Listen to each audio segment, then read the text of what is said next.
The spooky spider isekai is fun, but not exactly for the reason you think. I decided to rewatch this one, mostly because I felt the itch for it, and look, I saw plenty of trash isekai over the years, too much to count. Only a few got my interest, and so my spider, so what was one of them. And I promise it's not because of the weird name. So, we have this classroom of students and their teacher. One of them is our protagonist. However, all of them got isekai. Our protagonist, Kumoko, became a spider. She's trapped in this cave/labyrinth filled with monsters, and we got to see her first steps in battle to survive this dangerous place. This world has an RPG system with levels, skills, and even evolutions. So maybe we are inside a game. Probably, we don't know that. But now we got to see what the protagonist brings. And that's the thing. She's great. Kumoko is so much fun, and cutting to the chase here, I mostly enjoy this because of the Japanese VA, Ai Yuki. She's fantastic. The anime is great in displaying her quirky personality. You can tell she was a loner in the past life when she crackles jokes for her own amusement. But the best part is that the labyrinth continues to throw the most dangerous and powerful enemies at her, and she does put a fight. And also the second thing, every fight is a proper fight. She's not isekai as the strong isekai main character who at episode 1 is already the most powerful character of the show. It takes 13 episodes for us to see her achieve an overpowered level of strength, and is an awesome journey with ups and downs. She's defeating enemies and things from ones that are too strong for her to fight. It is a proper power fantasy well executed.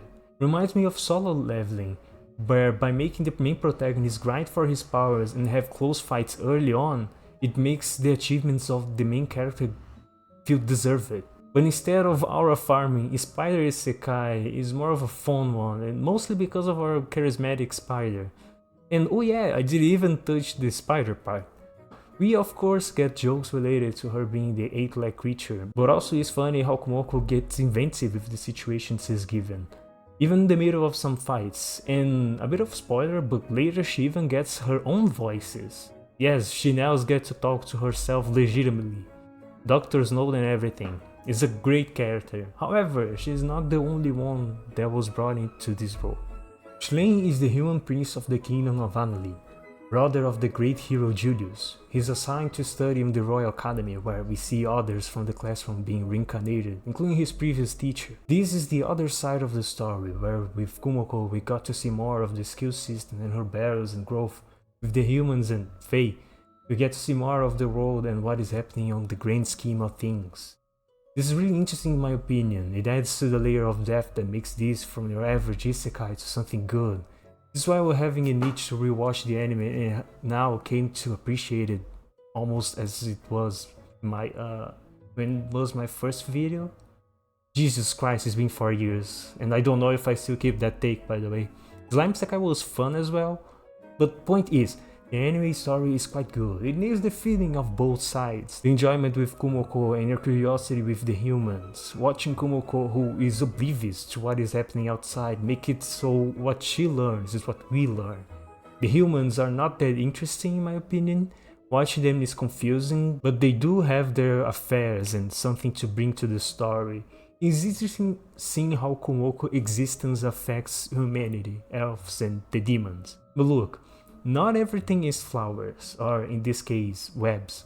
The anime has its share of problems that I have to share. It has a lot of 3D, and it isn't the worst, but man, the monsters here are bad. The design is decent. Kumoko is mostly well animated, but some other monsters really take you out of the immersion. The background and some textures don't deliver as well. You can tell that this anime got delayed for a reason. And the worst part is that you see this mostly with Kumoko's side, which is the main character. I feel like this adaptation could have been way better. Also, the anime doesn't do justice for something that isn't the timeline. Here's the catch. Some events that are happening in the same episode are not in the same time. It is really confusing and I got lost sometimes, but I think this is an anime problem. The light novel might have the time to explain this through. Although I haven't read it, I did some scoop and saw how some aspects of it are better explained, and there are also the focus on the mystery part that is better hidden. With the anime that has 24 minutes and 24 episodes, you are going to cut some parts of the story that maybe could have helped with the broad understanding of what is going on. If you sum that with the bad CG, you got a disappointing adaptation, but honestly, I don't hate it. I think the anime did the best it could with what it had. This really seems like a problematic novel to adapt. This is the case where it's better to read the novel than watch the anime, and if you enjoy the anime like I did, go for the novels. I'll probably try them as well, no promise though. I also dislike the RPG menus, and I wish it was an organic and well thought magic system, but maybe that's just me. And that is everything that I have to complain. Opening and ending vocals are by Ayuki and they are so fun, especially the ending, I really like those. And that's pretty much it.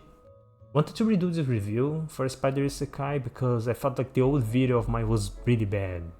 The takes weren't, but compared to Rimuru Isekai story was awful. And if you like Kumo desu ga Nanika, give it a try to the novels. I'll try to read them as well, the story seems great. Maybe that can carry, although I enjoyed mostly was the Aoyuki as the VA. Hope you are doing great and please take care and thank you for watching.